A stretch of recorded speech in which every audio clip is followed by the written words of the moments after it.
It's Midlife A Go-Go, the show that's on a mission to help women navigate this crazy thing called midlife.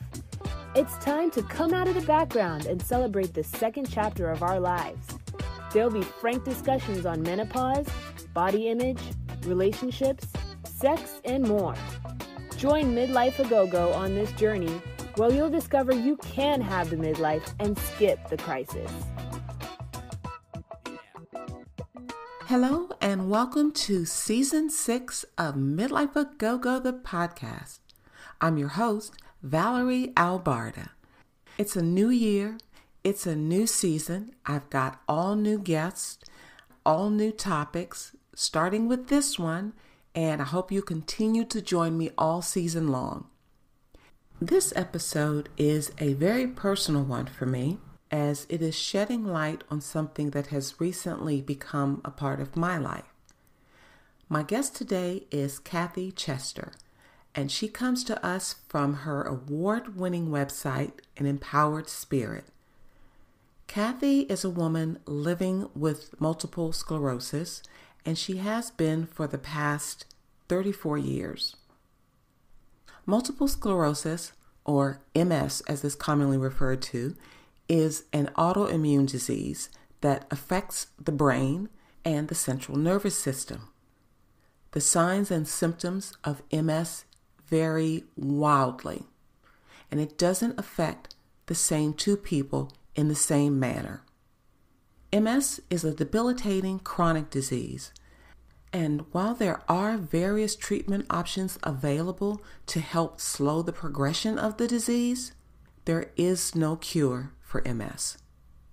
Join me as Cathy and I chat about MS, the importance of women advocating for ourselves, listening to our bodies, and so much more.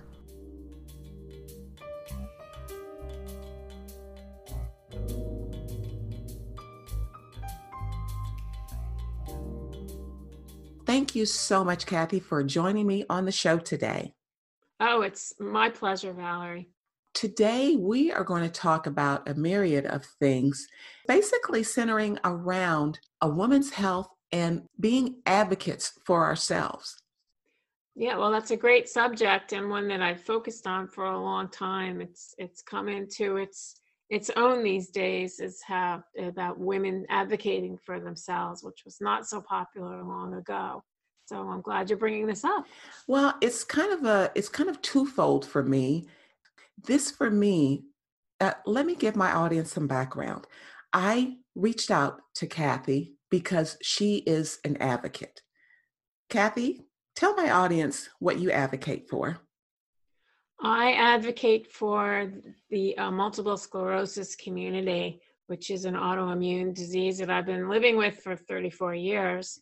And so my mission is to educate, empower, and inspire the community as a certified advocate. And as is usually the case, as humans, we generally don't have something on our radar until it affects us, until it hits home for us, until it's something that we have to deal with. And I am no exception to that. And I say that because I was recently diagnosed with multiple sclerosis. I have secondary progressive multiple sclerosis, and it is something that I will be dealing with for the rest of my life. And Cathy is a phenomenal advocate for MS. And Cathy, I have to say, you have been on my radar for years. We are part of some of the same groups. You have really been in the back of my mind. And I really didn't know or understand why. And I have to say, I think that God was preparing me for this. I think he put you there for a reason for me. And now that it's come full circle for me, let's get into it. Let's talk about MS and what it does to our bodies. And I know it affects each person differently, but let's talk a little bit about it. Okay. So multiple sclerosis is an autoimmune disease that affects, now there are new numbers, it affects a million people, unbelievably. It's like if you think of the old telephone cord, and your immune system is attacking the rubber wiring around the cord. And what that does is it eats away at the myelin. And myelin is what controls MS. And when your system is attacked by your system attacks itself. And when that happens, it can affect various things in your body, in the brain and spinal cord and in the optic nerve. So there's an array of symptoms that can happen, from bowel and bladder issues, from weakness and numbness, from losing your ability to walk, from dizziness, vertigo. Oh my gosh, I could be here all day explaining how many symptoms there are. And the odd thing is that we call ourselves snowflakes because no two people have MS exactly alike, and no two people react to medications exactly alike. There's no cure for MS. There are therapies that will help the symptoms of MS or the severity and frequency of exacerbations that occur for a patient. So right now, I mean, I was diagnosed in 1986 where there were no therapies at all. You were basically told to rest, go home, have a nice life, which what? And so there wasn't anything to lean on back then. Now, today, I can't even keep up with the numbers. There's over 17 therapies that are available that are FDA approved, and so many others in the pipeline.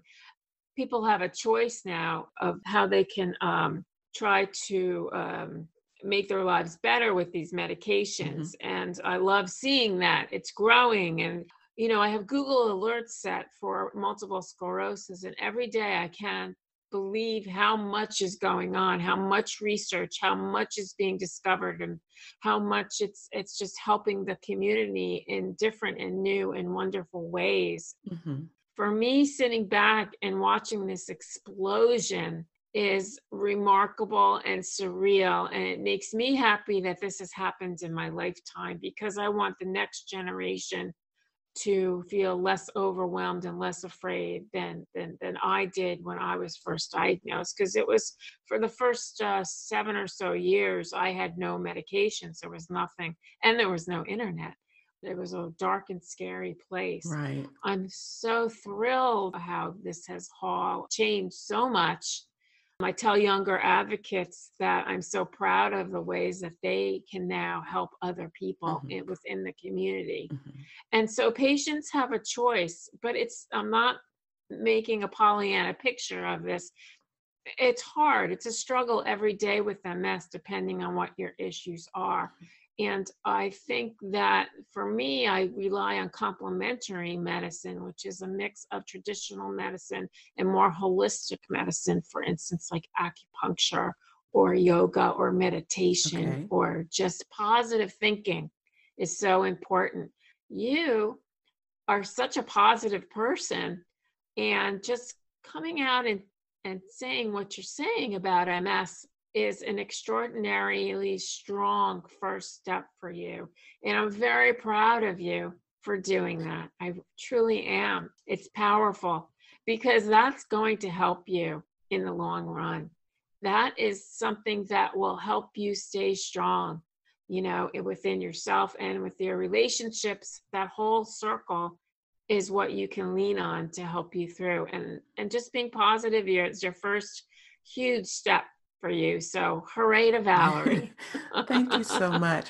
I think you said something also about the support system. And I think that is something that with a disease, a chronic illness such as MS and other diseases as well, having a strong support system is so vital and key, because there are going to be days, I've had those days where I've in my home office, I just need a good cry. I close the door and I cry.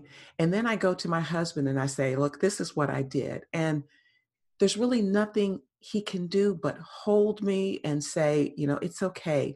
I'm here for you. And I do know that he is here for me. And having people around you that are there to support you, it's invaluable.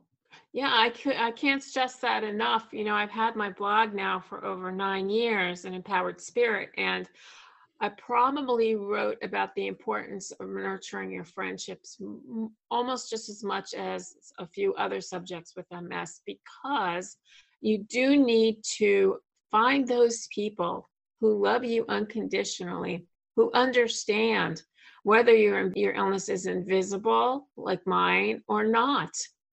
That you need those people to lean on. I was dating my husband. He actually brought me to my first test when my legs began not working.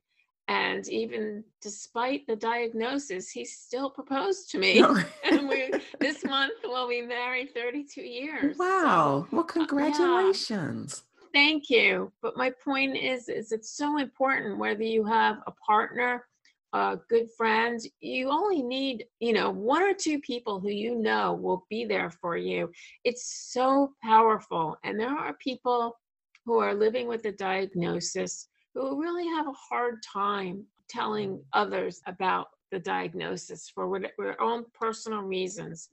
I think if people could just realize how powerful it is to lean on others. If somebody loves you unconditionally, they're going to be there for you. And you have to take a leap of faith and try to see that they are there for you. Because, long ago in the phrase, it takes a village, it really applies to living with MS, because it does take a village. When you have bad days, just like what you were talking about, you need to be with someone who will be there for you and have those ugly tears, ugly cries, that we'll have. And that is such a release, through darkness comes the light. So when you are crying like that, it's actually a wonderful thing for you, for your stress and for your disease, because you're getting rid of all those down dark feelings and just the feeling of I can't take it anymore, and you cry and you feel better afterwards. Mm-hmm. But you're right about the relationships. It's so important. Mm-hmm. It's so important. Yeah. And it's odd for me to have been diagnosed at the age of 57. And when I first went to my primary care doctor and I told him what my symptoms were, and he said, okay, I'll send you to see a neurologist. And I had my first brain MRI as well as a carotid artery ultrasound on July 14th. When I got the results of that first MRI, the neurologist, and working along with my symptoms, he was so intent on having me believe that what I was suffering from was vestibular migraines. The reason why I would not accept that diagnosis, it came down to one thing for me, and that was I kept telling him that I was dizzy, and he kept saying it's vertigo. Well, I have had vertigo for years, and this was unlike any vertigo I had ever experienced. And I finally got around to really calling it what it was. It was feeling drunk. That's what I felt like, drunk. And so that's why I decided I was not going to accept vestibular migraine, which is having a migraine essentially without having a headache, but you could have all of the other symptoms. My symptoms were being dizzy or feeling drunk, extreme fatigue, and being nauseated all the time. Those symptoms kicked in towards the end of June of 2020. And as of this recording, Cathy, they really haven't let up. So I have gone months of feeling horrible. And the deciding factor was having a lumbar puncture or a spinal tap. And that's when it was confirmed that it was MS. I'm glad that you finally got to the crux of the matter. And your story is unfortunately similar to so many others where the doctor doesn't believe or wants a quick diagnosis. But the patients are smarter these days. And you're a prime example of that because there's information out there and there's awareness out there, which of course we need more of. But I think, when I started, as I said, there was no internet, and I was upset that there was no information about MS for me to link to. And I knew no one with MS. And the only thing I could do was the old snail mail, reaching out to National MS Society, which was the only place I had heard of. And when I finally got to them, and my neurologist, who was a sole practitioner, told me to go to an MS center, this was all new. There were a handful of MS centers in the country at that time. And when I went to the MS center, which is a center where they have not only doctors, but nurses, psychologists, family, to help the family and the patient. They have an array of doctors that are their concerns are for only MS, and they're all under one roof. And then now they're all over the world. I think that is hugely helpful to get a quicker diagnosis and to get better. Well, one other thing I want to remember to mention is I did a TED Lake talk a couple years ago for the medical community, and they asked me what I wanted to talk about, and it's on my blog, and it was to trust your gut to be your guide. Well, you just jumped through about 10 hoops of what people used to do, not do. You knew in your gut that there was something wrong and that this diagnosis was not correct. And you went ahead, and you not only went ahead, you told the doctor that you felt this way. Mm-hmm. And that is exactly what we should all do, is trust our gut. We know something's off. We know that this is not the correct diagnosis. And there's more information out there right now to rely on. And there are more organizations to rely on for MS, And so with all of that in mind, and of course, us as the advocates, the MS advocates, we have a community of advocates that are fabulous and are there to disseminate as much awareness and information for the community. What you did was exactly right. So again, kudos to you, Valerie. But we still have much more work to do. Not only to push for a cure, which I'm not, if not in my lifetime or our lifetime, certainly in the next lifetime, mm-hmm. I pray that will happen. Yeah.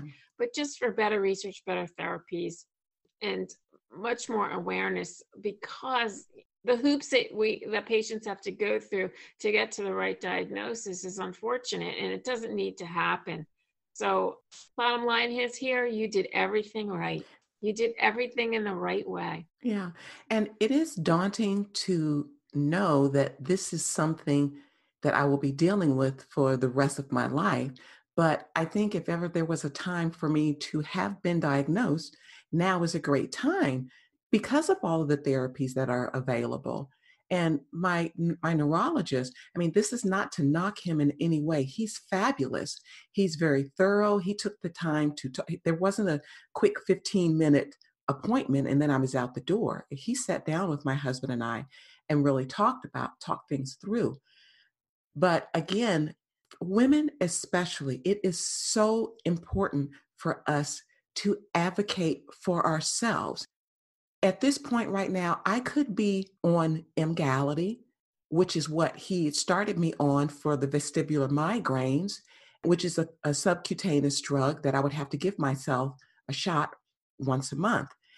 But I kept thinking, I don't want to take this drug that's treating a migraine that I don't have, because I knew in my heart that this was not what it was. And so I actually, through my health insurance, I was able to go through a program called Grand Rounds, where they turned all of my records over to this Grand Rounds, and a specialist in the country, in his field, his or her field, would look at my records, would look at my MRI, would look at everything that there was available and give their opinion on it. And this doctor came back and said, he didn't mention the vestibular migraine.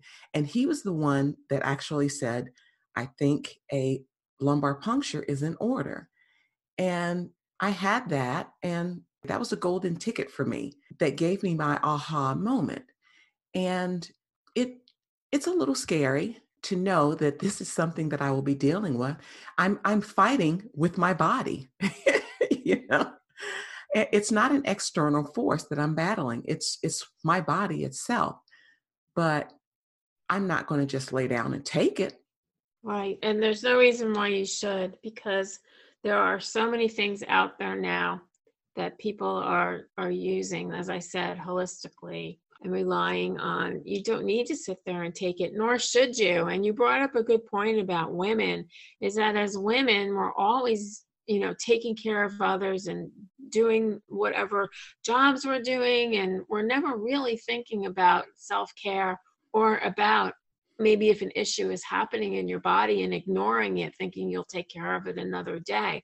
Because a lot of times women have different symptoms that aren't really at the forefront of the information that we receive. For instance, like in heart disease, we hear about heart attacks, but mostly how it affects men. And it's not like in the movies for the heart. It doesn't happen that way. Women have heart attacks in different ways. And so we should always pay attention to our bodies. It's extremely important to take note that your body is a brilliant machine. And if it is telling you something, there's something wrong. Oh my goodness, yes. So listen to those signals and notice it. And when you notice that, do your research and find qualified a medical team.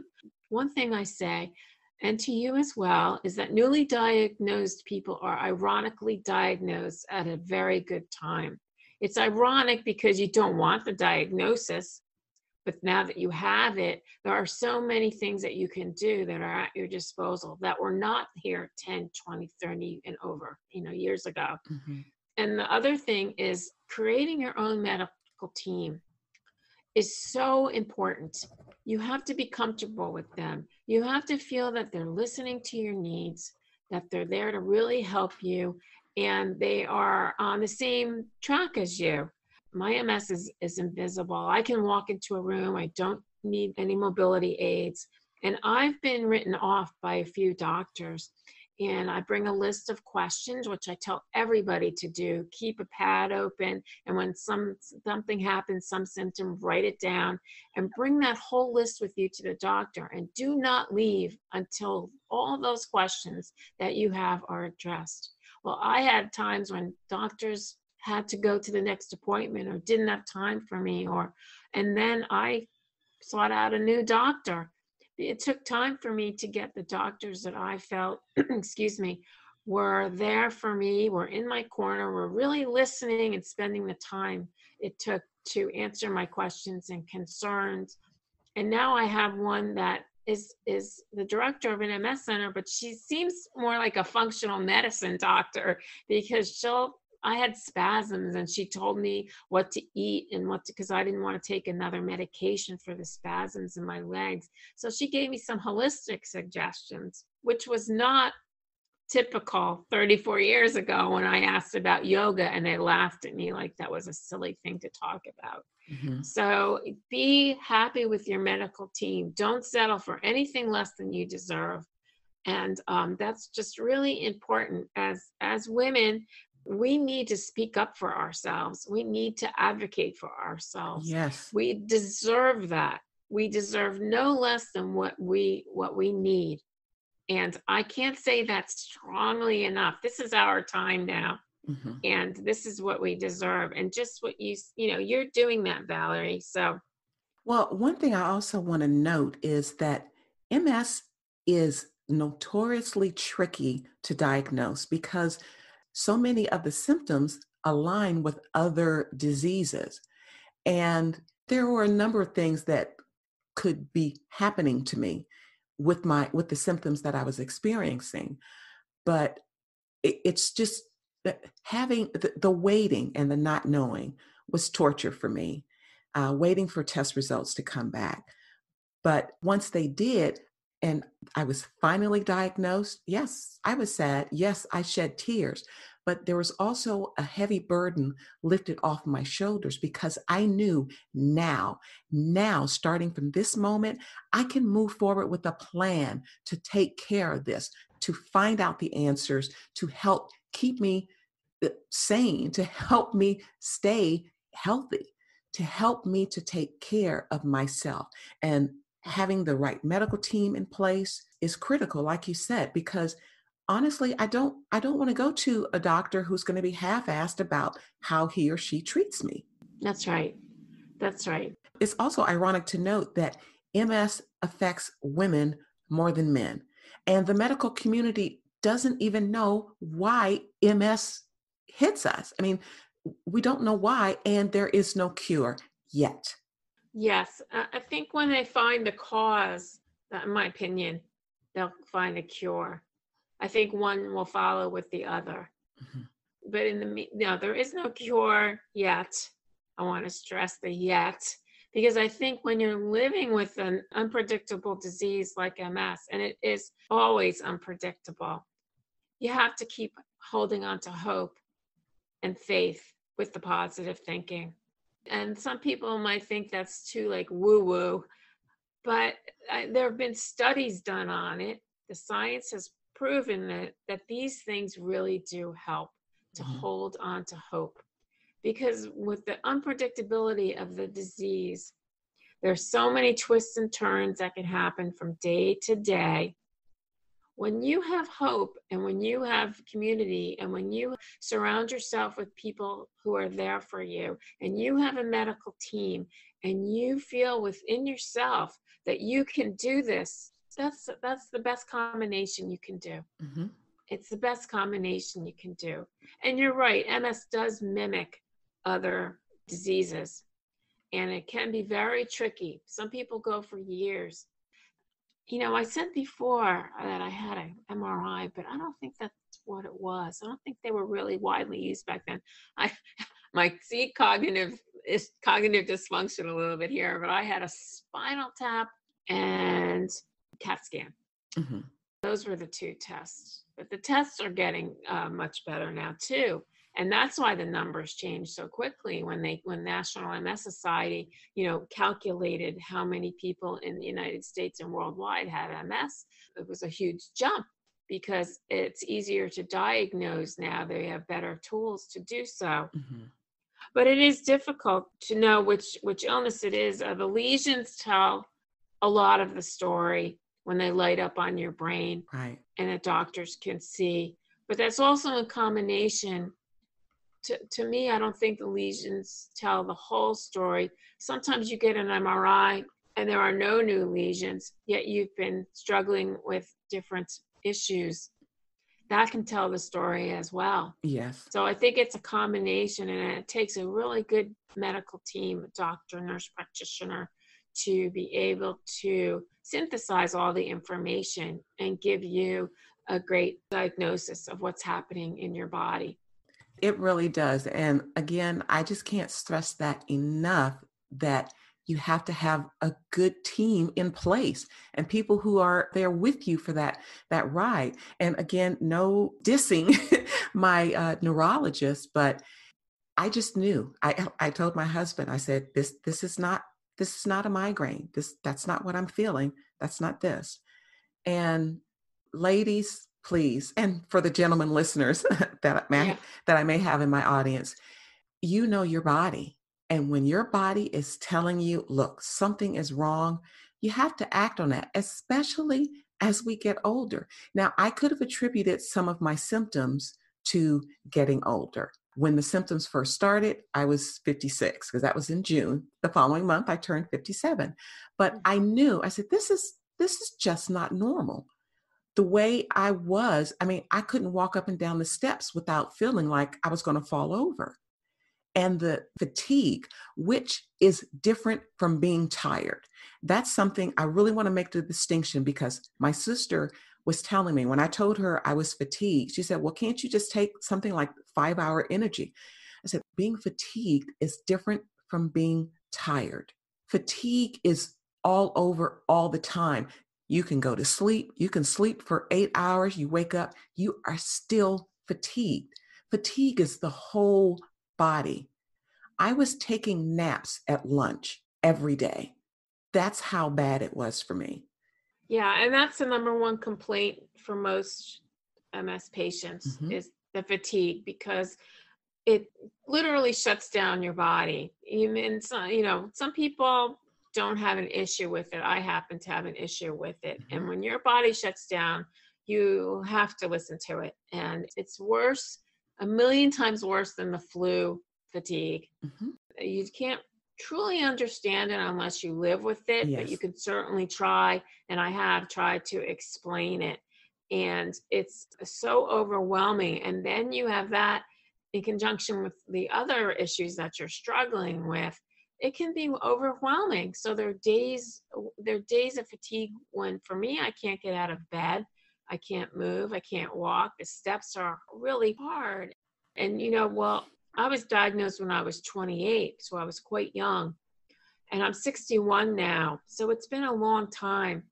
I know the blessings, and I'm grateful for the blessings of still having relapsing remitting MS, which is a whole different category. You can have relapsing versions of MS, or you can have more progressive versions or MS, or now they have what they call a clinically isolated syndrome, where you don't really have any episodes of MS, but you're clinically diagnosed with it. Mhm. So the relapsing MS, yeah, I look like I'm fine. But when I have to walk upstairs in our townhouse of the 14 steps, it feels like I just ran, 500 miles, and I cannot take 5 more steps just to plop down into bed. Right. So I hear you. And for me, they used to try to give me medications to help, but none of them did for me. I don't want to tell anybody Mhm. out there not to try what they need to try, but Right. it is quite an issue for most people with MS. I don't know what the percentage is. And it everyone's MS journey is different because the Mhm. symptoms are so different. They're very varied, and there's so many of the issues. And I just would want to add that it's really important to try your best to get good sleep, and to eat a healthy diet, Mhm. and to get some exercise no matter what course your MS has taken. Get what exercise, even for 5 minutes a day. And I also would add, in my opinion, it's very important to do some kind of either breath work or meditation, or just listening to music or reading a book that makes you happy. Mhm. All those things are very important when you're living with MS. The healthy diet really helps.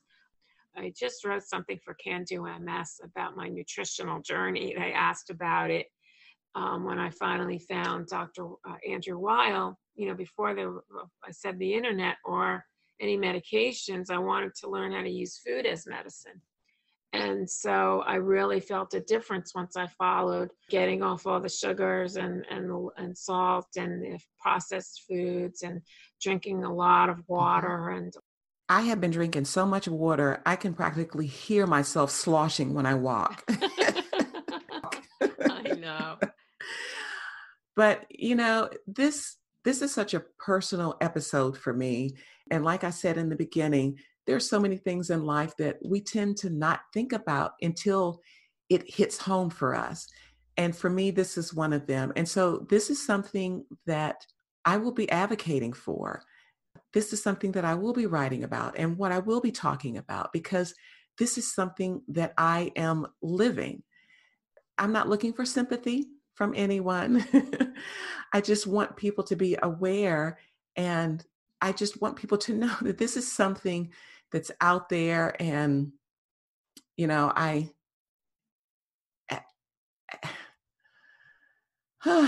I know. it's overwhelming. It would be odd if it wasn't overwhelming. This is a Mhm. lot to consume after living a life without it, for sure. Mhm. And especially at 56 and then 57 right away, it's daunting. But you take one step at a time. You rely on great information. And you know that within yourself, you do have the strength to get through this and do the best that you can every single day. That's all you can ask of yourself, is just one step at a time. Don't look at the long run. Just look right now. Be mindful of every minute of every day and your blessings that surround you and what you're grateful for. Those are really important things. So you'll be okay. I know you will be okay. And I'm glad to hear that you'll be advocating. Welcome to our community. Thank you so much. One you didn't want to belong to, but since you are belonging to it, I'm happy to have you by my side. So thank you. Thank you so much. And thank you for being on the show. And again, I really have to reiterate that you've been on my silent radar for years. And I think I now know why. I love that. I now know why. God put you in my life for a reason. Yeah, I believe the universe works in those ways, Yes. So I'm so glad to be here, but in your sphere right now. So yeah. Thank you so much for that. And I'll tell you, in the show notes, I'm going to put the ways that people can reach out to you and find your website, and put resources for anyone who is also dealing with multiple sclerosis. If you're feeling like you're struggling with this disease, and for ways also for women to advocate for yourselves. Listen to your body. Listen to your gut. If you are being diagnosed with something, if that doesn't feel right to you, be your own advocate. If you take anything away from this conversation, listeners, advocate for yourselves. Listen to your body. You know what your body is telling you. Trust your gut to be your guide. That's right. Cathy, I thank you so much for being on my show today. You are wonderful and you are an angel. Thank you so much. It was my pleasure. Bye-bye. Bye-bye.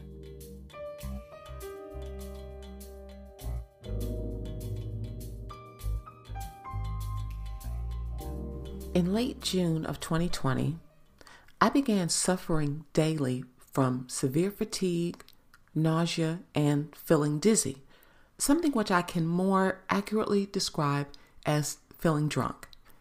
As of the recording of this episode, December the 20th, I have lived with these symptoms to some degree every single day. After 2 brain MRIs, 1 cervical spine MRI, 1 carotid artery ultrasound, and 1 lumbar puncture, I was diagnosed on October the 22nd, 2020, with secondary progressive multiple sclerosis at the age of 57. This news was a devastating, life-altering blow, and it's something that will be with me for the rest of my life. I am now a woman living with a chronic disease, and for one which there is no cure. I try to remain strong and, as Cathy suggested, take it one day at a time. It's difficult, I am not going to lie, but I believe that I'll continue to move forward. I mean, after all, I have no choice. What other choice do I have? If you're suffering with a chronic illness and you're feeling overwhelmed, don't try to manage it alone. If ever there was a time for a strong support system, this is it. There's a lot of stress that comes with the territory, so please be sure to take care of yourself and focus not only on your physical well-being, but your mental well-being as well. I've added a few resources in the show notes that may help a bit, but please remember, this is by no means an exhaustive list. There are people out here who care about you. Really, people care. Thank you for listening. I hope you'll join me on the next episode of Midlife a Go-Go, the podcast. Until next time.